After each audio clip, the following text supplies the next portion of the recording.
مولانا جلال الدین رومی فرماتے ہیں، اگر تجھے اللہ پاک کا راستہ چاہیے تو ہوشیار ہو جا اور غفلت کو دور کر کے بیدار ہو جا۔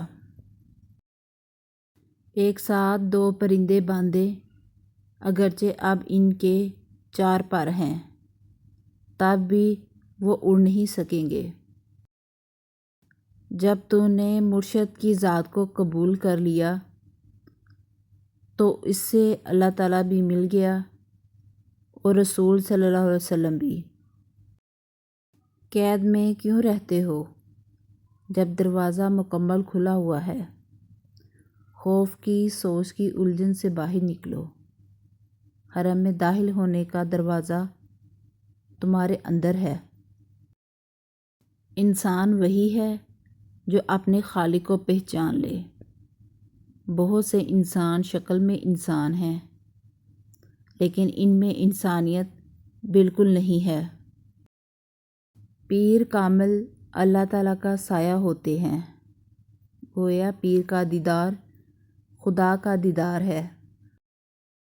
حضرت آدم علیہ السلام کو جب عشق کا راز ستانے لگا تو آپ نے ایک دانے گندم کی عوض جنت دے دی۔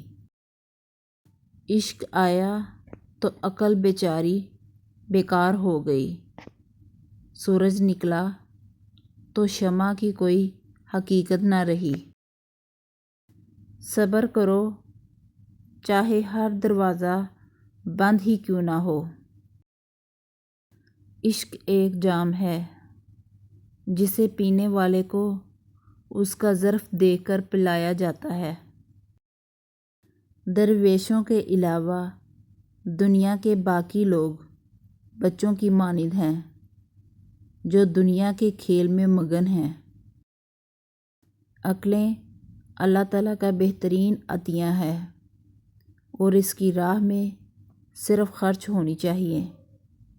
جو عقل مند ہیں وہ اپنی عقلوں کو اللہ تعالیٰ کی ذات و صفات کے سمجھنے میں صرف کرتے ہیں۔ عشق کا قبلہ خدا ہے اور باطل کا قبلہ شیطان۔ اللہ تعالیٰ نے گو عبادت کو واجب قرار دیا ہے، مگر اصل عبادت اللہ تعالیٰ کی رضا ہے۔ اگر انسان کا سر نماز میں جھک گیا تو کیا حاصل؟ اصل بات تو دل کے پاک ہونے کے بعد اللہ تعالیٰ کے سامنے دل کو جھکانے میں ہے۔ حق تعالیٰ کی عطا کے لیے قابلیت ضروری نہیں، جب عطا ہے تو قابلیت خود بخود پیدا ہو جاتی ہے۔ اے انسان، ہر راز کسی نہ کسی دن ظاہر ہو کر رہتا ہے، اس لیے بدی کا بیج نہ بو، کیونکہ وہ ضرور اگے گی۔ شیخ کامل بھی قبلے کی طرح ہوتا ہے، اگر دور سے بھی اس کی طرف رخ کر لیا جائے تو فیض حاصل ہو جاتا ہے۔ جو خدا سے ڈرتا ہے اور تقوی اختیار کرتا ہے، اس سے جن اور انسان سب ڈرتے ہیں، اور جو بھی اس کی طرف دیکھے گا اس پر اس مرد کی حق کی ہیبت غالب ہوگی۔